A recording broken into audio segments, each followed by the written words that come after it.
Now I'd like to introduce our presenter, Dr. Michael Polakar. Dr. Polakar served as the clinical professor of obstetrics, gynecology, and reproductive sciences at the University of California, San Francisco School of Medicine. From 2005 to 2014, he was medical director of support and evaluation for the Family PACT program, the Family Planning Access Care and Treatment program operated by the California Department of Healthcare Services, Office of Family Planning.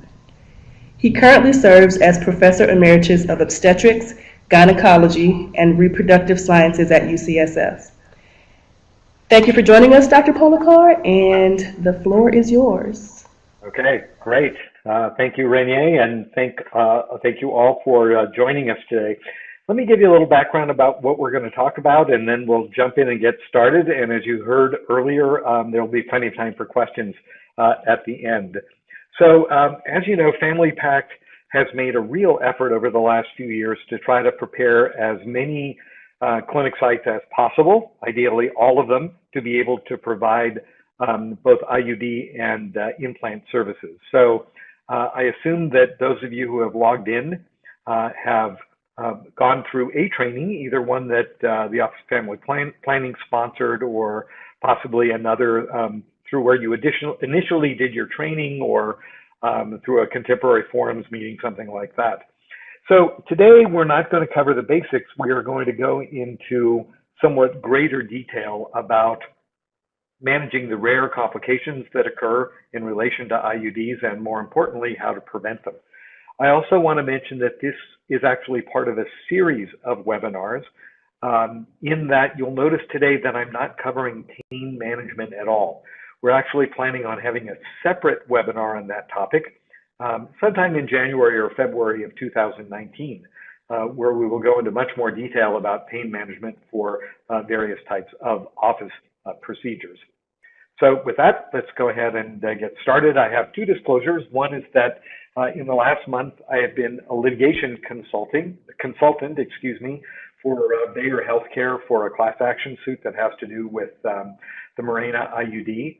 And then more recently, I've trained with Savella Pharmaceuticals to become a proctor for phase 3 trials of a copper IUD called Verisep, wherein the clinical trials have just been getting started. So, as you know, as experienced IUD placement clinicians, most IUD insertions and virtually all removals are easy. However, the tough ones can be really tough. And one of the areas where I have some experience with this, and you'll hear me referring to it in the talk, is that at the San Francisco General Hospital in our women's health clinic, we actually have a periodic clinic session, which is called our complex contraception clinic. And a majority of those women who are seen in complex contraception are there because of difficult IUD removals, IUDs with missing strings, and so on. So we've come to develop an appreciation that while the vast majority of circumstances where women are using IUDs are completely uncomplicated and satisfactory, that when the more difficult ones happen, they are important to focus on and getting the management correct. So what we'll do is start with a couple of scenarios that have to do with difficult IUD placements, and then in part 2, we'll go to complications right after that. So let's start with Kristen, who is a 29-year-old non-gravid woman who's seen for a levonorgestrel IUD placement. She's been on Depo-Provera for the last 3 years. She had a LEAP for a SYN3 lesion at age 25, but has had negative cytology since. Tenaculum was applied to her cervix, but the clinician was able to pass a metal sound. So in the circumstance where you run into a patient who has cervical stenosis, especially in a circumstance like Kristen, where she has a good reason for that, given her prior LEAP, what are the things that you can do to help deal with that cervical stenosis and successfully achieve the IUD placement? Well, we'll go through as a 10 or 11 step process in terms of things that you can do to make Tenaculum use, as well as sounding the uterus, easier to do in the context of women who have cervical stenosis. The first thing relates to the tenaculum, and that is changing the amount of traction. Remember, the reason for the tenaculum is to help straighten out the angulation, particularly of the endometrial cavity relative to the endocervical os. And possibly by using less traction or more traction in your direction, pulling toward you, you'll be able to get through the os that way. Second is that you can apply traction in a different direction. In other words, as you pull toward yourself with the tenaculum, instead of straight at your chest or your eye level, you can lift the tenaculum a little cephalad or direct it a little bit more posteriorly as a way of finding the canal and the internal os in that way. Third is to gently hold the sound at the internal os and then wait. Oftentimes what happens is that the internal os will involuntarily contract during the time that you try to instrument the cervix. And just holding the sound against the internal os, sometimes for 30 to 60 or even 90 seconds, will be enough for that muscle to relax, and then the sound will be able to go through the internal os. Now, if those things don't work, the next thing you can do is change the curvature of the sound. The way that most of us use metal sounds is that they are fairly straight and have a little upward bend, or if you flip that 180 degrees, a downward bend at the end. But some women can be more antiflexed or more retroflexed than the way that you originally adjust the sound. So if you are using a malleable metal sound, try adjusting the curvature either through sterile paper or with sterile gloves, and possibly you'll be successful after that. Next is to apply light pressure at various angles, 360 degrees, around the cervix as you're looking for an opening. So remember, now what you're doing is pulling on the tenaculum with one hand toward yourself, and now with the sound, you're trying various angles where you sweep the sound out to the right or to the left, up or down, to try to find the more tortuous endocervical canal that will lead you to the os. And particularly approaching somewhat more anteriorly or posteriorly by the use of the sound will be able to get you through. Now, if those things don't work, step 6 is to use an os finder device. And these are really helpful products to have in your clinic. You can either buy the disposable type, or there's also a product where the set of 3 can be sterilized and reused. And as you can see from the photograph, the os finder devices have either rather minimal tapers or a very, very long gradual taper. And having these available are very, very helpful if you're not able to make adjustments in the tenaculum or the sound and be able to get in. Then fairly early on, you should switch over to using the os finder in order to be able to find the direction of the canal, to dilate the internal os a little bit, and you'll find that the sound will go in much more easily. And I would say that really for those of you who are doing almost any kind of endometrial procedure, whether it's endometrial biopsies or certainly with IUD insertions, that having these os finder devices is really quite helpful. Next is that, excuse me, you can use a thinner sound. What many clinicians do if they can't get through with a metal sound and they don't have a plastic sound available is to use an endometrial sampler, what by brand name is referred to as a pipelle. But there are other brands out there as well, and oftentimes that will make it through and allow you to sound in a way that a metal sound, because of its greater diameter, will not. Next thing you can do as we go down the list is to reposition the tenaculum. We've talked about moving the tenaculum at different angles, but what this refers to is that if you put the tenaculum on the anterior lip, try to move it to the posterior lip. Or if you put it on horizontally, reapply it vertically. And sometimes just that changing of the position of the tenaculum will be enough to help you get through the internal os. Now, the last couple of things that we can do are to try a shorter, wider speculum that will help bring the cervix closer to you as you pull down with the tenaculum. The best one to use in that case is called a Moore grade speculum. It's a standard duckbill grade speculum. The Moore adaptation is that the speculum is about an inch shorter. And given the fact that the blades are not as long, you can pull the cervix more toward you in your direction, and oftentimes that'll straighten out the angulation of the canal, the internal os in the lower segment, and allow you to get in. Then sort of the last couple of steps is to actually dilate the internal os with either a small metal dilator or a small plastic dilator if you have experience with that. Next is that if you've been completely unsuccessful, but the patient still has some interest in having an IUD insertion, then you can try priming with misoprostol.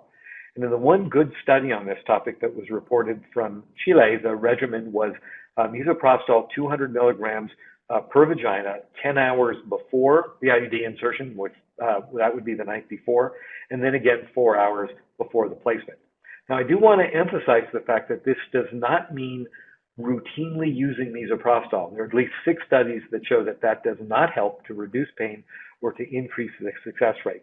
But in the case of a failed dilation, a failed insertion of an IUD, the study that I mentioned to you from Chile actually shows that with the use of misoprostol for the second try, that it actually increases the likelihood of a second try. And the last thing to mention on this topic is that at any point, it would be helpful to place a cervical block, either in the form of a paracervical block or an intracervical block, for a couple of reasons. Obviously, number one, to make this much more comfortable for the patient as you're trying to dilate her cervix. And then number two,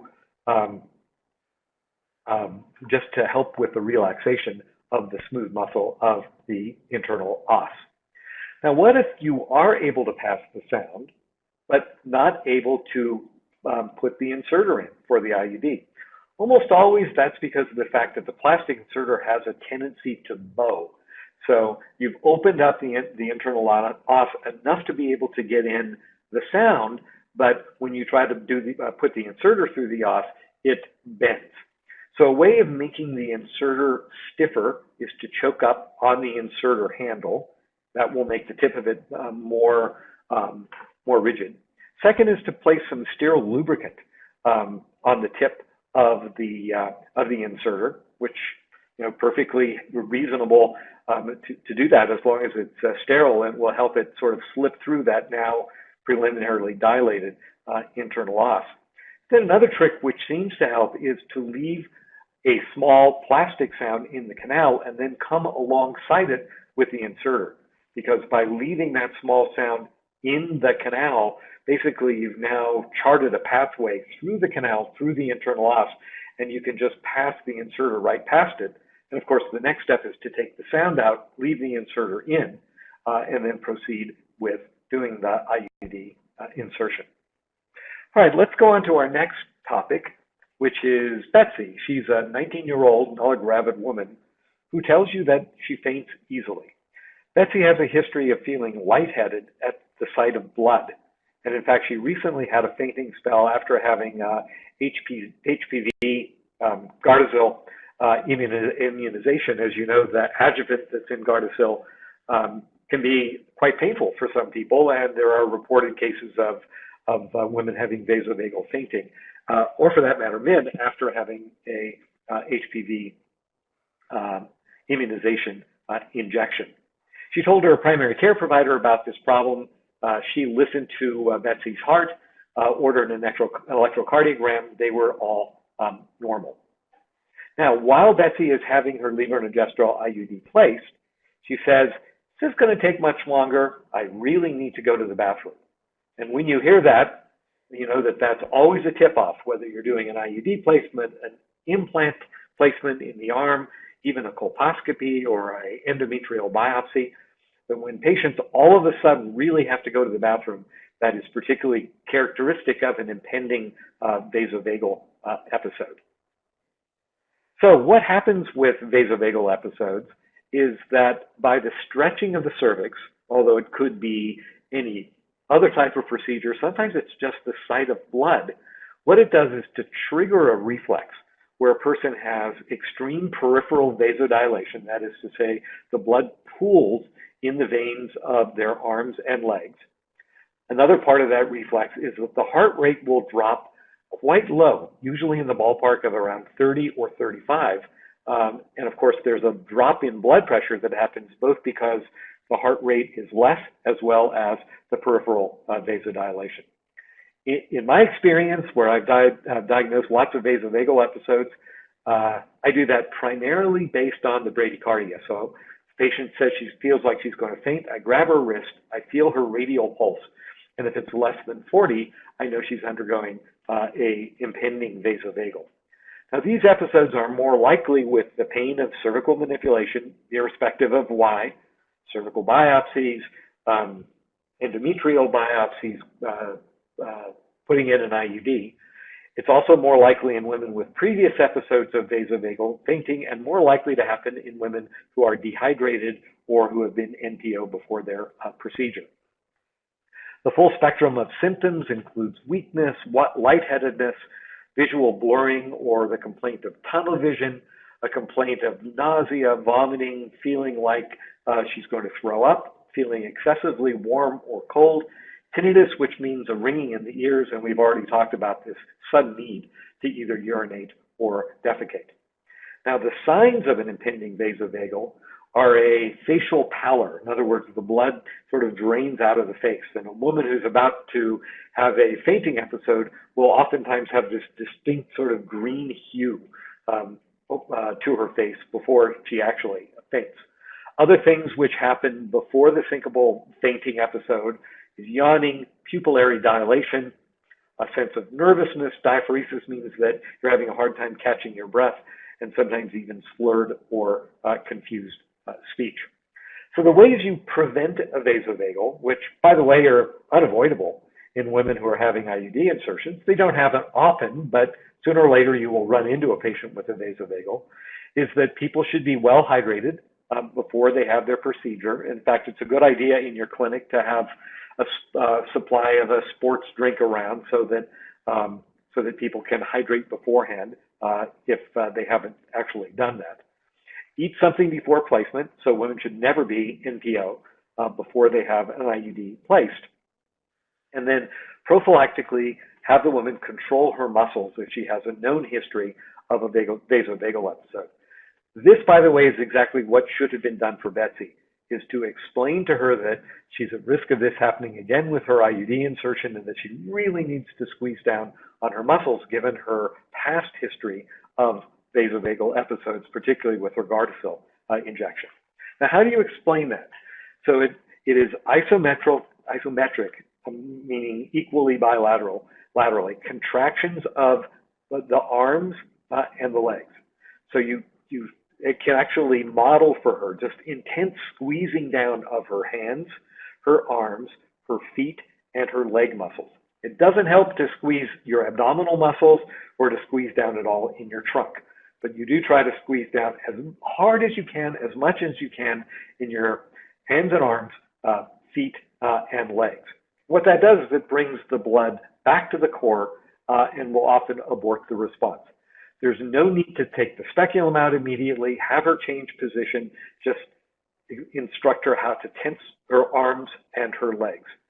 And as I said, these contractions will then push the blood back to the center of the body and abort the reflex. Now, most of the time, that's all she needs to do is to squeeze down for maybe 30 to 60 seconds, and her heart rate will come up. She'll feel better. If that doesn't help, then it's usually better to desist, to stop doing the procedure. Possibly have her lie on her side, and then with the help of assistants, do something to lift her legs up as a way of draining that blood from her legs into her trunk. And then if it still doesn't work, then what's recommended is to actually use an injection of atropine IV, one ampule, which is 0.4 milligrams or 1 cc of atropine given IV, which is kind of the sort of the last resort we do for vasovagals. But in the vast majority of circumstances, simply contracting down your arms and your legs is enough to abort the vasovagal. And in a woman who's had that before, who's had that problem before, anticipating it, teaching her how to squeeze down her arms and her legs even before you start the procedure can be very helpful. All right, let's go on and now begin our discussion about complications themselves. Now, specifically, what complications are we talking about with IUDs? Well, there are things that should be familiar to you that I'm sure that you tell people about as you do their informed consent. But let's talk about how common they are first, and then we'll talk specifically about IUD complications and how to prevent them and manage them. So what is a perforation? Meaning that either with the sound or the inserter, a hole is made in the muscle of the uterus. The risk of that is about 1 in 1,000. They are mostly benign. Second is an expulsion of the IUD. And half the time a woman realizes that she's expelled her IUD. The other half of the time they are expulsions which are asymptomatic and the patient didn't even know she's lost her IUD. The likelihood that that will happen is somewhere between 1 and 6% of all IUD insertions. Now, they are relatively less likely in a woman who has what's called an interval IUD insertion. She hasn't been pregnant recently. There, the likelihood of expelling an IUD is somewhere around 3%. But on the other hand, if she has a postpartum or a post-abortal insertion of an IUD, then the risk of an expulsion is somewhat higher. Next is the risk of an unsuccessful placement. Sometimes we feel kind of bad about what happened if we try to do an IUD placement and it doesn't work. Well, in a big study done in the UK, somewhere around 9% of attempts at putting in an IUD are unsuccessful, although when you try again, that number drops down to about 6% are unsuccessful after the second attempt. Next is that the IUD fails and the woman actually becomes pregnant.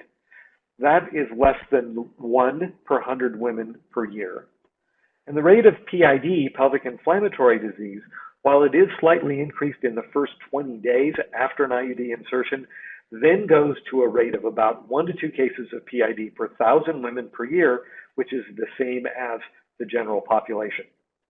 Now, some of the tip-offs of these complications are the fact that if a woman calls or comes in with severe bleeding or abdominal cramping 3 to 5 days after her IUD insertion, we think about the possibility that she may have an embedded IUD or that potentially it's in the process of expelling, a partial expulsion, or she could have one of those infections which happen in the first 3 weeks after the IUD insertion. Second is that for women who have irregular bleeding or pain every single cycle, especially beyond 3 months when you would expect that to go away, we think that the IUD may be, or we should think that the IUD may be dislocated, which means that it's embedded or that it's partially expelled, or again, the possibility that it's that there's a perforation, which is the problem. Next is that she has fever, sweats, chills, unusual vaginal discharge. Of course, we would think about either a vaginal or a vaginal infection or a PID. Other things to watch for are pain during intercourse, which can either be due to PID or a partial expulsion, missed menstrual period or other signs of pregnancy. Of course, we think about being pregnant in that circumstance. And we'll talk in a few minutes about the threads being shorter, longer, or missing entirely. So let's go back to our cases, and our next patient is Jennifer, who's a 39-year-old, gravida 2, para 2, whose question is, what was that pain? So Jennifer came in for a 6-week postpartum visit after a spontaneous vaginal delivery and disclosed that she wanted a copper IUD. She is breastfeeding and she has no postpartum bleeding. On bimanual exam, her uterus was 8 to 9 week size, but it was quite firm and non-tender, what one would expect at a 6-week postpartum visit. However, during sounding to put in her copper IUD, moderate resistance was met at the internal os, and then the sound just continued to go all the way up to 14 centimeters, which is quite a bit more than what you would expect. She complained of pain only during the initial part of the sounding procedure.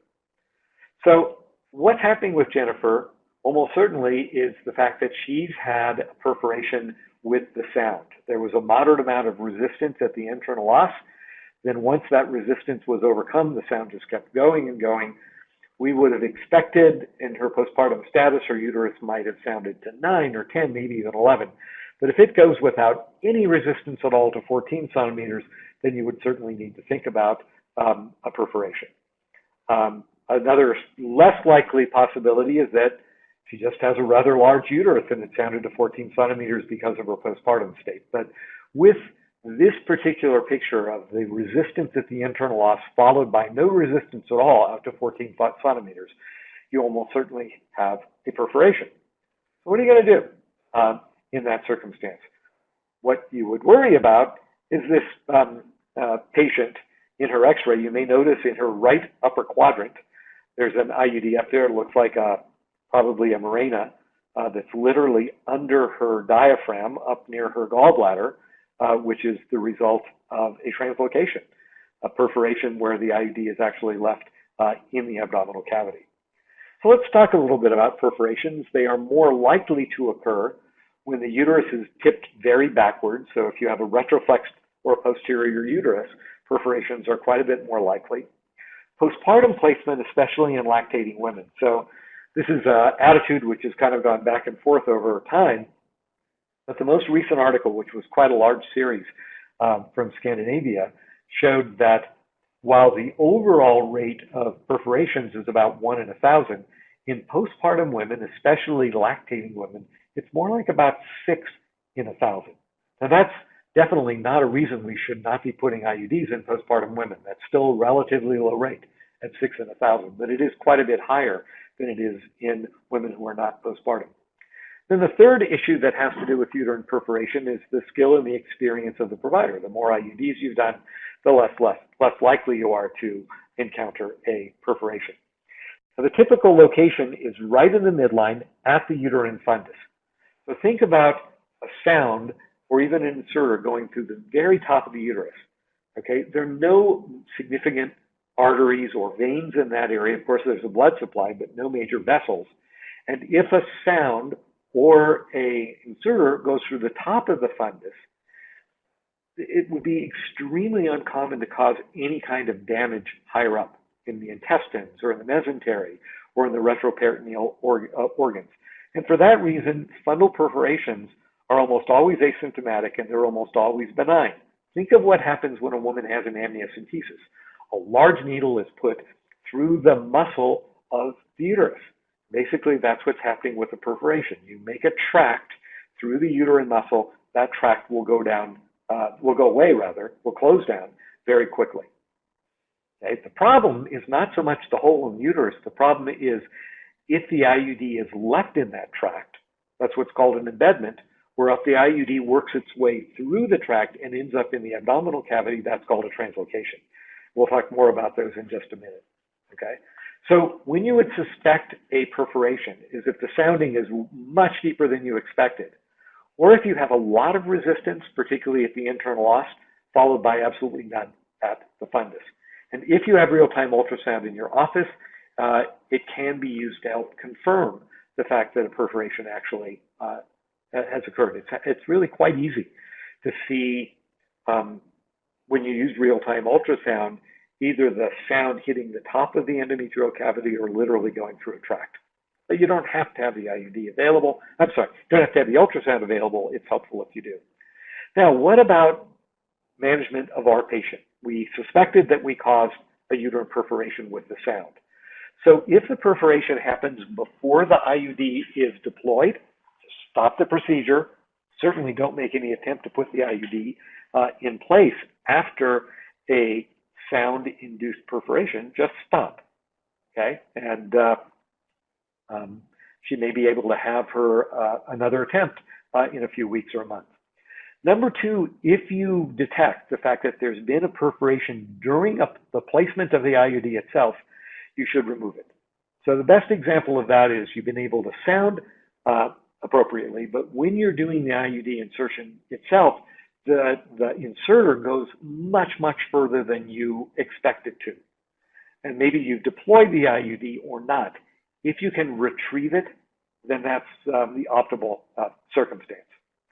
Now, if you've detected the fact that a patient does have a uterine perforation, again, usually in the case with a sound, what you do is monitor her for 30 minutes for excessive pain or bleeding. Remember that if she does bleed, it won't be coming from her vagina. It'll be into her abdominal cavity.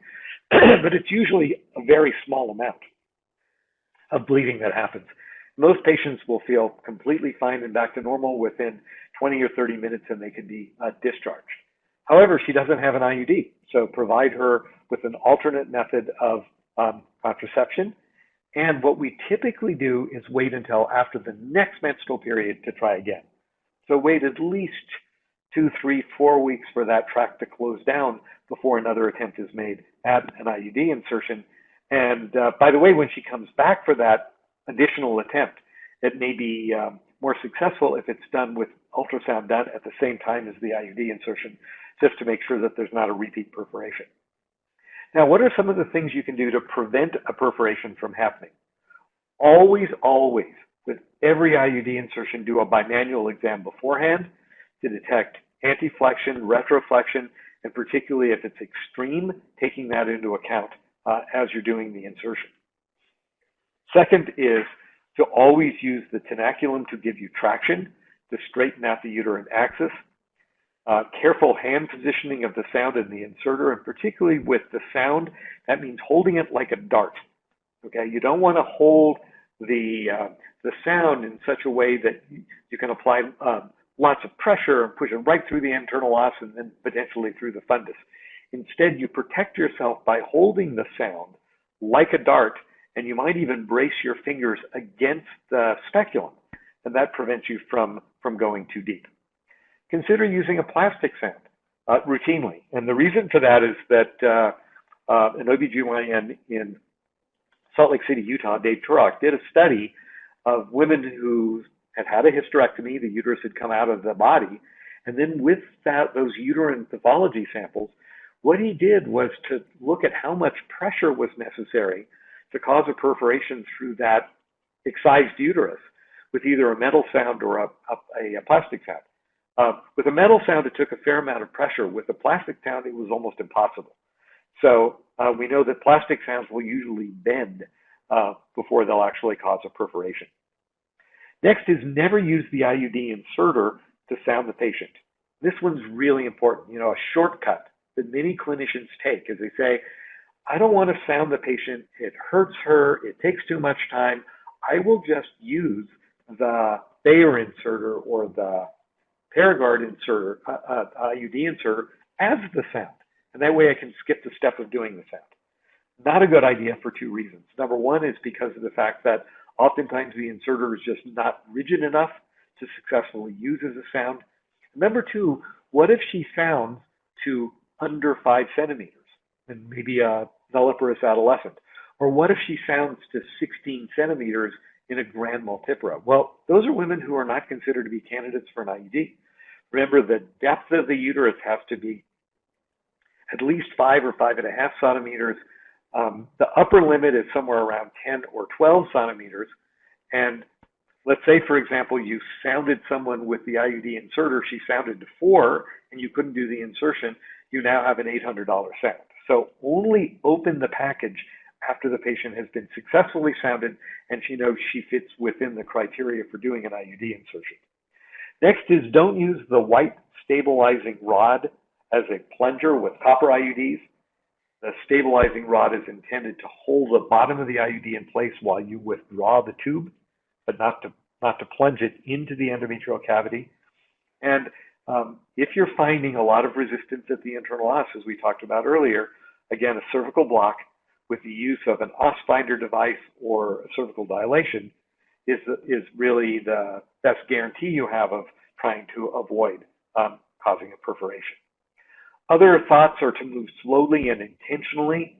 Try to avoid a circumstance where you're pushing with lots of pressure through the internal os, because once you get through, you'll have momentum that may keep your instrument going.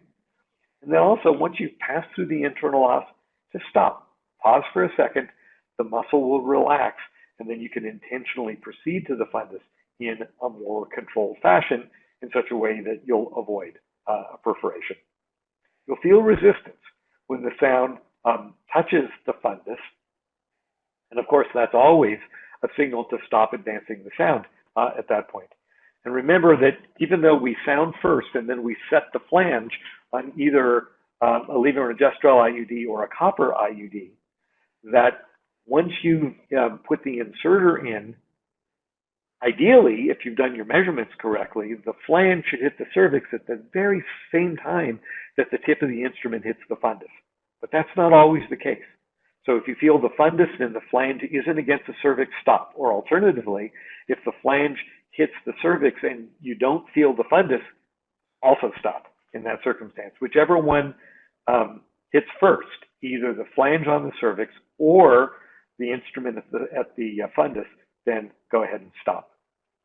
All right, let's go to our next patient, who's Rosa. She's a 50-year-old, gravida 3, para 3, and her complaint is, I can't feel the string. I know this is one that you see fairly often. So her IUD was inserted 8 years ago. She remembers it had a T shape, but she's not sure whether it was copper or levonorgestrel.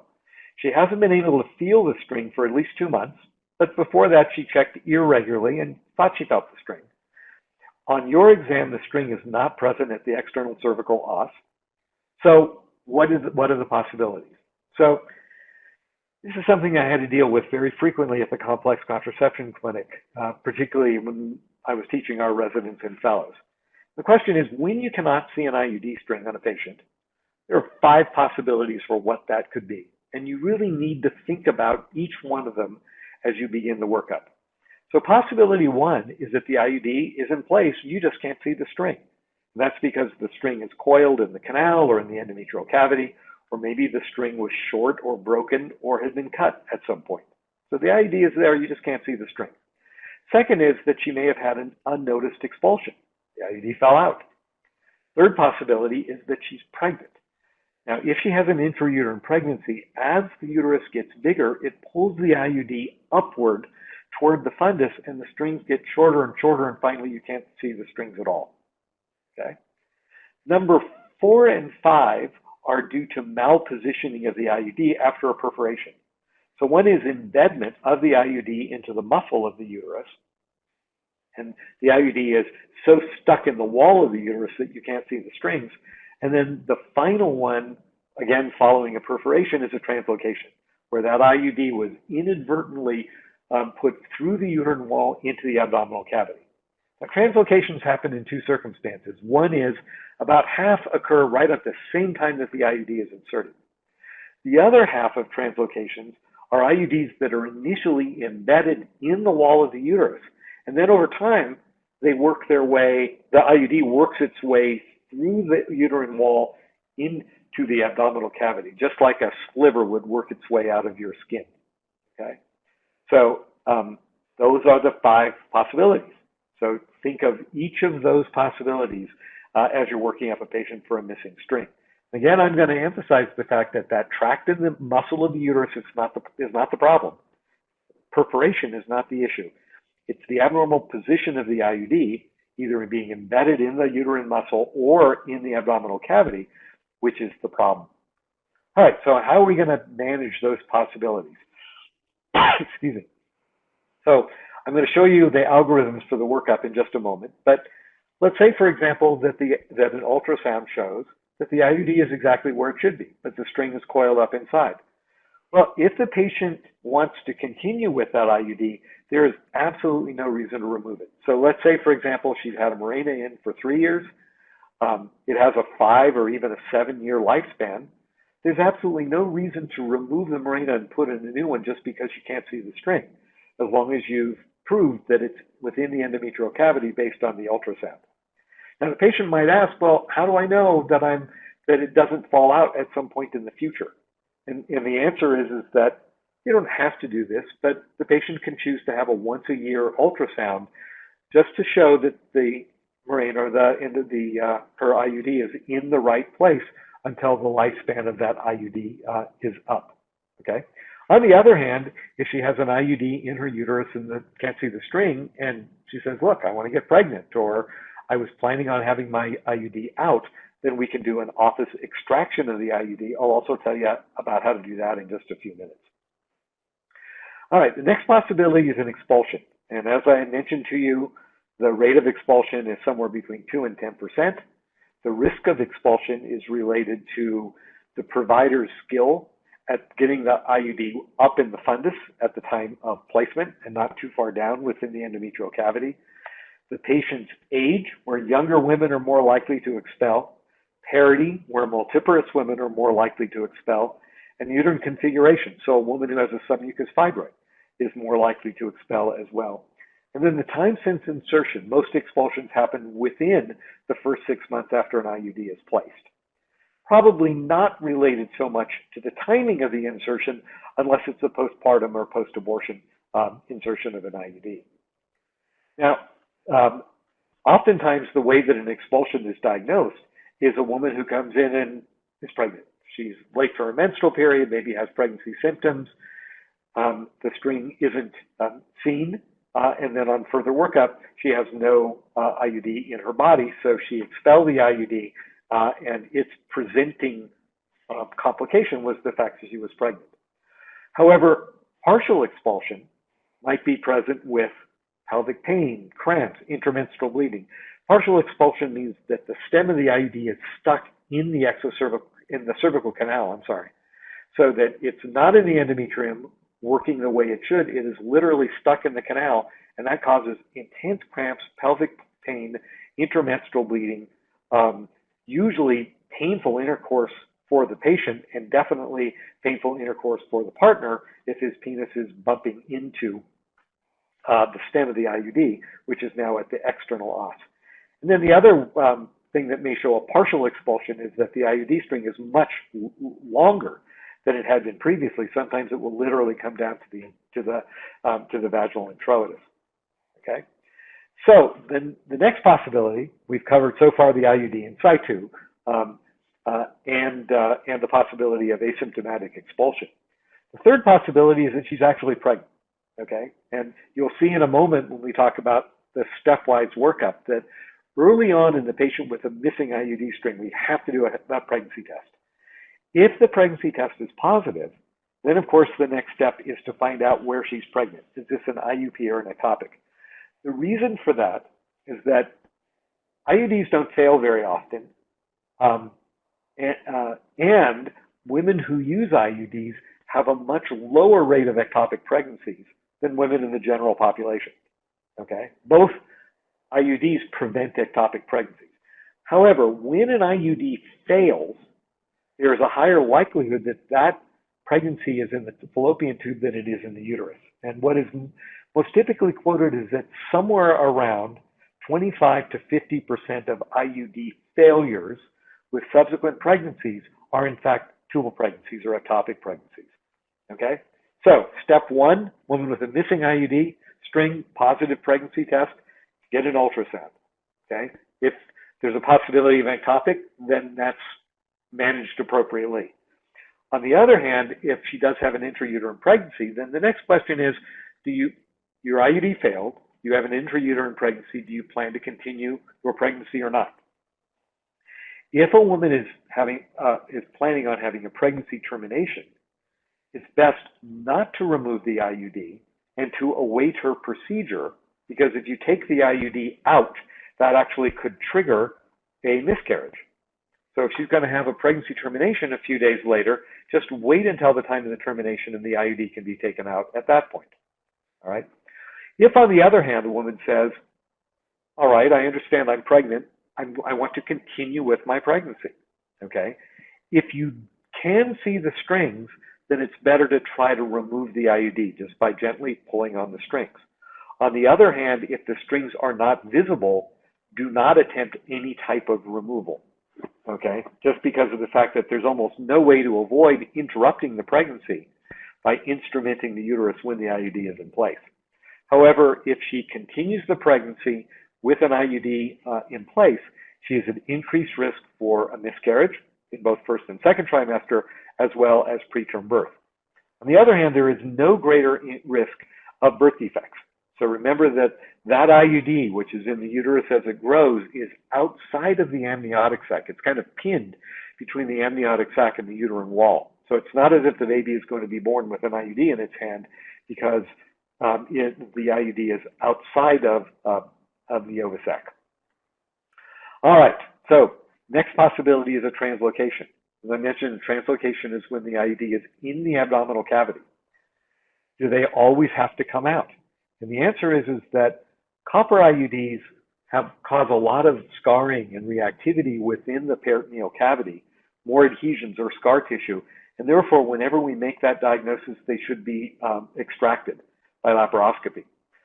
The levonorgestrel IUDs are less reactive. They're less likely to cause scarring or bowel obstruction or a problem with the bladder, but most experts still recommend laparoscopic removal or retrieval of a levonorgestrel IUD once it's diagnosed.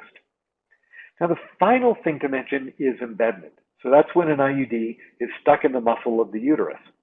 The way we make that diagnosis is that the string is usually missing at the os. We try to remove the IUD. We try to extract it with the forceps I'll show you in just a minute. We tug and tug and tug on the IUD and it just won't come out. That's because of the fact that it's buried in the uterine wall. Or we may do special imaging and realize that the IUD is buried in the uterine wall. Now, whenever we diagnose an embedment by either way, a failed office extraction or through imaging, we do want to remove it because that embedment can progress to a translocation. Again, with uterine contractions, the IUD will naturally work its way into the abdominal cavity rather than back to the right place. And therefore, we want to remove it before it actually converts from an embedment into a translocation. And one of the things that will really help to find out where the IUD is embedded is what's referred to as advanced imaging, either a 3D ultrasound or a pelvic CT scan, because it's going to help direct us to what her correct treatment is to remove the embedded IUD. It might be through a hysteroscope. It might be through a laparoscope, or rarely it's actually a laparotomy. Now, why so many alternatives? The answer is because the IUD can be embedded in so many different places. I love this slide because it shows very clearly why we need to know the position of the embedded IUD before it's removed. So if you look at examples A1 and A2, where there's basically an arm that's embedded in the myometrium, or if you look at D1 or D2, where the stem is buried into the myometrium, for the most part, those IUDs, at least A1, A2, and D2 can be removed through a hysteroscope. That might even be done as an office procedure. On the other hand, D1 and C1 have to be removed by laparoscopy because you have better access to the IUD transabdominally with a laparoscope than you do with a hysteroscope.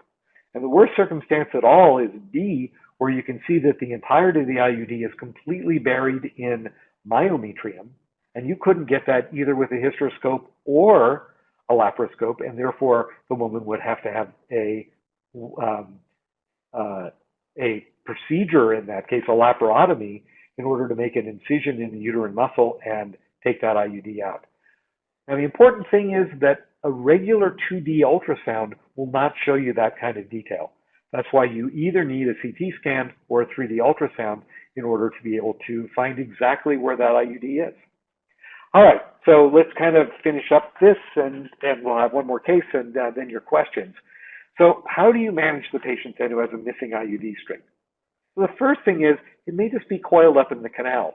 Use a brush sampler, what's often referred to as a cider brush.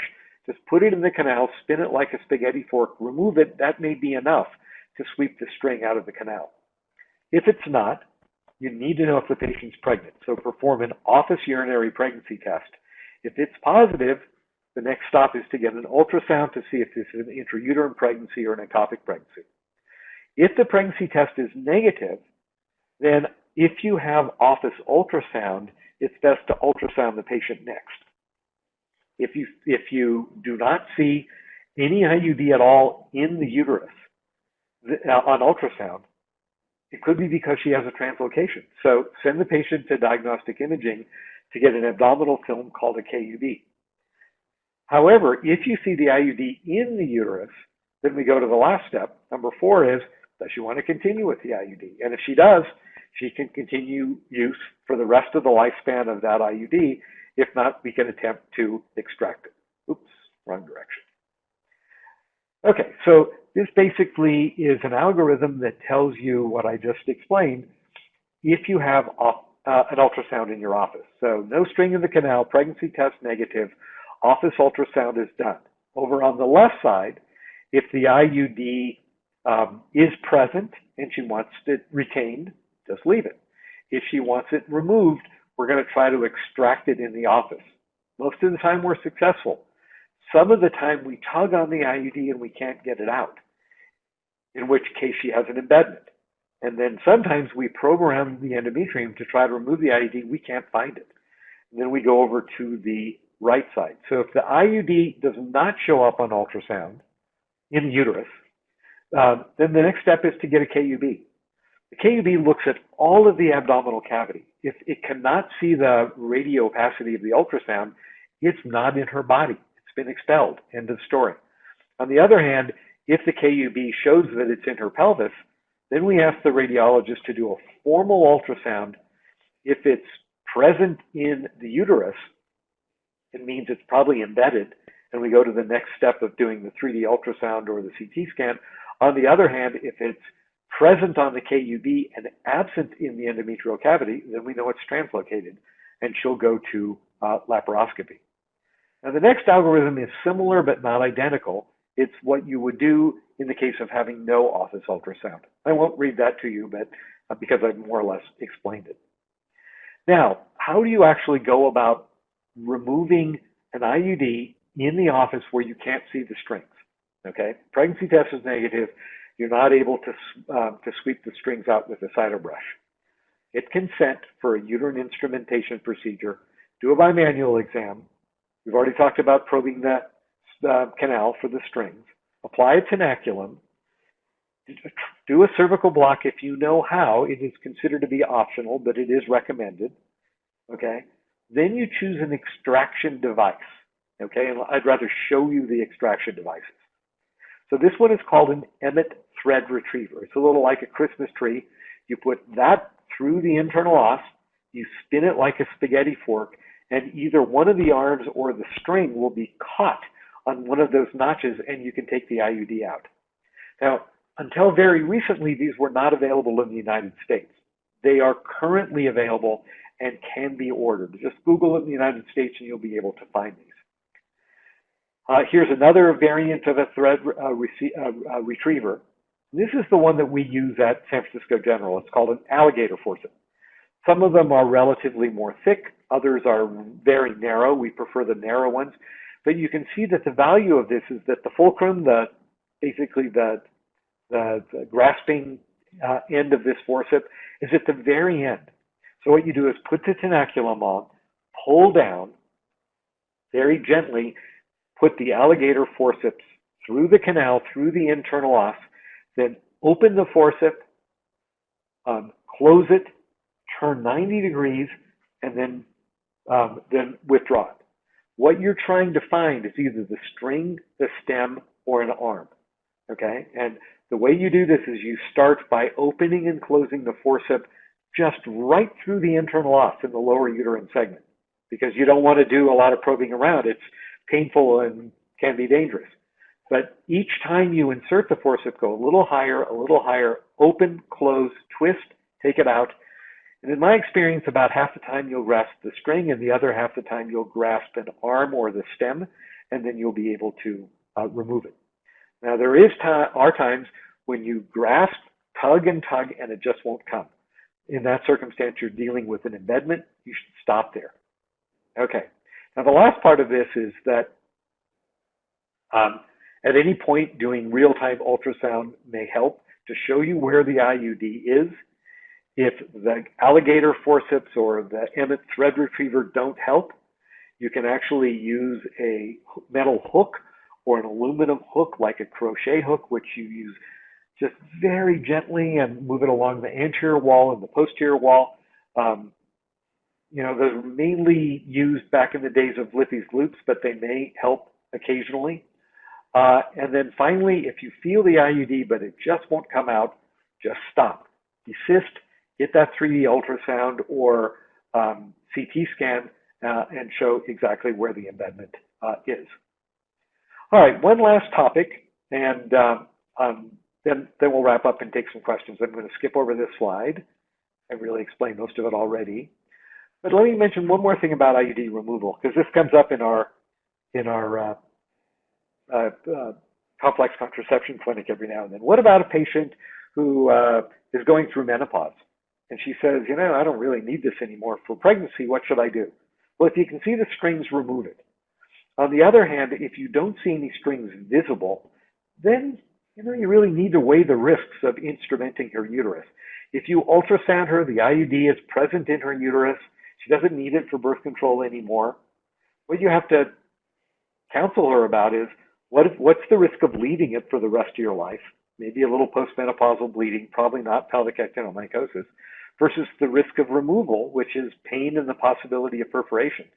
And in our experience at San Francisco General, for postmenopausal women, when we know the IUD is in place, but the strings are coiled up inside, more often than not, we just leave it.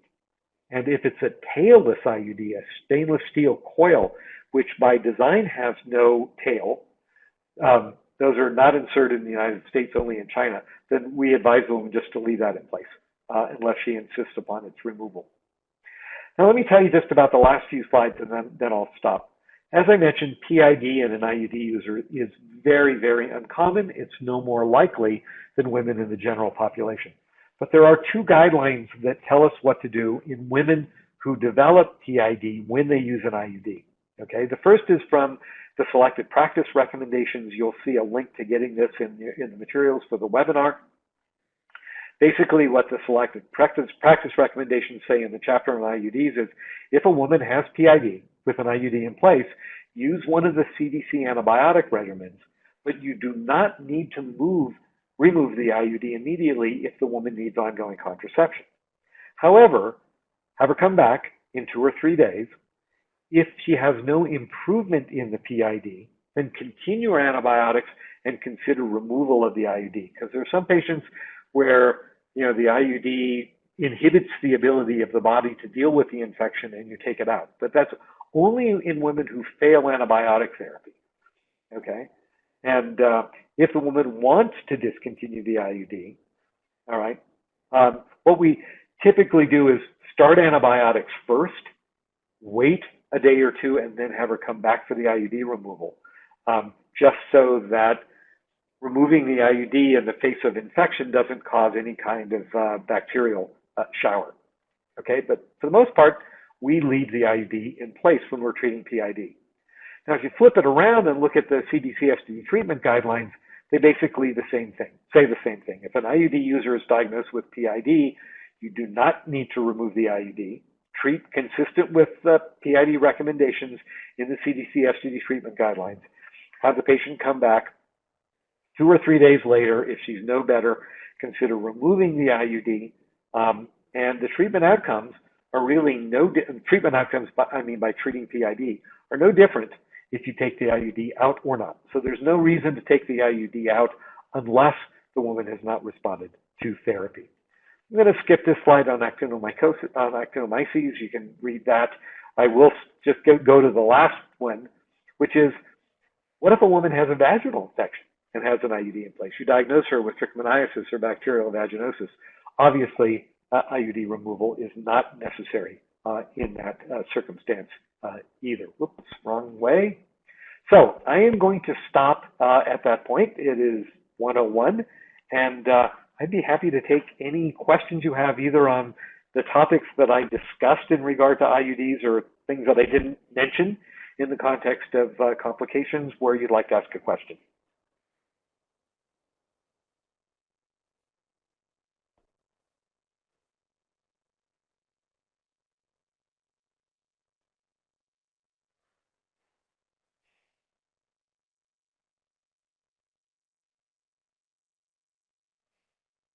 Hang on there. This isn't dead air. We have a number of people who are typing. So I'll read the first question once the question has been typed and I see it in my chat box. I'm not a very fast typer either.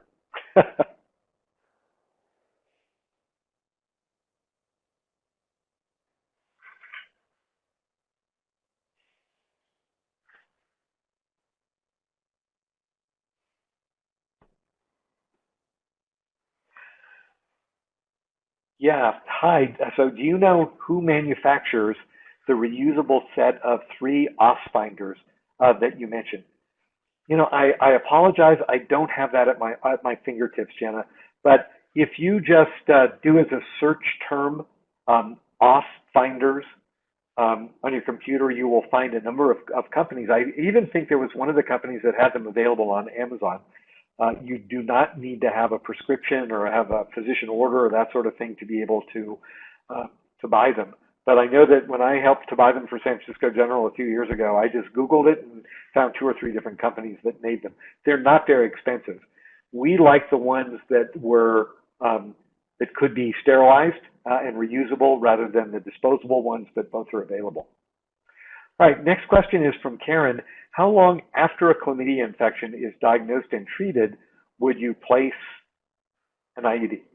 All right, so the answer is, if we're strictly talking about a cervical chlamydia infection, we're not talking about chlamydial PID, I would say within 48 hours, basically. We know that when we use azithromycin to treat chlamydia, that it works fairly quickly. And there's a small but reasonable amount of evidence which says that once you've treated the chlamydia appropriately, that within 48 hours it should be entirely dead, and that it would be reasonable to do an IUD placement in that circumstance. Now, it is a little different in a woman who's been treated for PID. And in fact, that very issue is dealt with in the CDC selected practice recommendations. There we have very little data, but the recommendation is to wait somewhere between 4 and 6 weeks after PID has been fully treated before a woman has an IUD insertion. But if it's strictly lower tract chlamydia, I would say either chlamydia or gonorrhea, once it's been treated, that within a few days afterwards, that a patient should be able to have her IUD placed. All right, this is Karen. Okay. And yeah, PD. Patient-delivered partner therapy was given at the time of her chlamydia diagnosis and treatment, so that's wonderful. All right, next from Samantha. And that is, if a patient has a PAP that's high SIL, would you wait to do an IUD insertion? Oh, okay. Her full question just came in. So if a patient has a PAP that's high SIL, would you wait to insert her IUD until after her colposcopy and treatment? You know, Samantha, there's not a hard and fast rule about that. In the past, we said if a woman was diagnosed with high SIL, that we should not do an IUD placement, that she should wait until after she's treated, because of the fact that the treatment, whether it's a cryotherapy or a LEAP, or a cone for that matter, has some likelihood that the IUD string is going to fracture, okay? And it has no effect at all on the fact that the IUD is not going to make the high SIL worse or more difficult to treat or any of that kind of stuff. It's really all about the treatment fracturing the string. The reality is, though, that we can do some things before we do a cryo or before we do a LEAP where we push the string up the canal, do the procedure, and then try to bring the string back down where we avoid that problem. So I think you can go either way. I think if a patient has a diagnosed high SIL, doesn't want to take any risk at all about her string fracturing, then she can go ahead and have her treatment and then with the cryo or with the LEAP, and then delay the IUD insertion. But on the other hand, if the patient really wants to have an IUD inserted, or on the other hand, if she already has an IUD, you can absolutely do the cryo or the LEAP with the IUD in place, try to tuck the string up the canal. And by the way, what if the string breaks? No big deal. It just means that once a year you do an ultrasound to make sure that the IUD hasn't fallen out. So it's actually not a problem at all if the IUD is in place at the time that she's treated and the string breaks.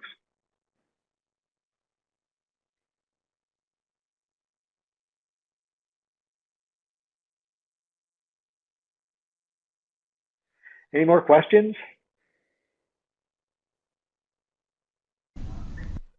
All right. Okay, very good. All right, if there are no more questions,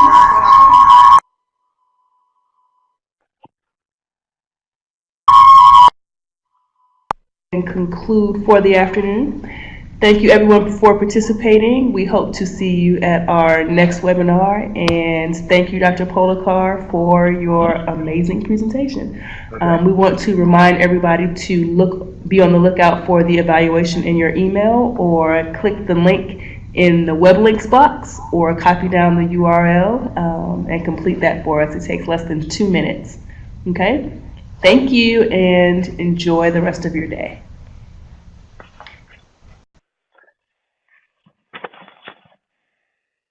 Okay, Renier?